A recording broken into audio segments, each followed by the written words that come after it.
عد إلى الله عد إلى الله. Xotinning eriga itoatsizlik qilishi gunohi kabiradir. Payg'ambar sollallohu alayhi vasallam aytdilar: 3 toifa odamning namozi qabul bo'lmaydi va bironta yaxshilik osmonga ko'tarilmaydi.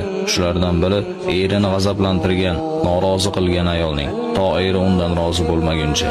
Yana aytadilar: agar biron bandani boshqa bir bandaga sajda qilishga buyurgan bo'lganimda, shubhasiz xotinni eriga sajda qilishga buyurgan bo'lardim.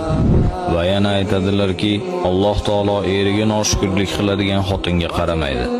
Rivoyat qilinadiki, ayol qiyomat kuni birinchi bo'lib namozi va eridan so'raladi.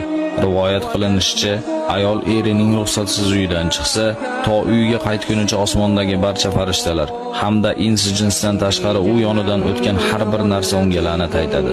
Qo'shtirnoq ishidagi zamonaviy muslimalar erning toatida bo'lishni pisand qilmay qo'ydilar. Holbuki qiyomat kunida bu qiliqlari hasrat va nadomat bo'ladi.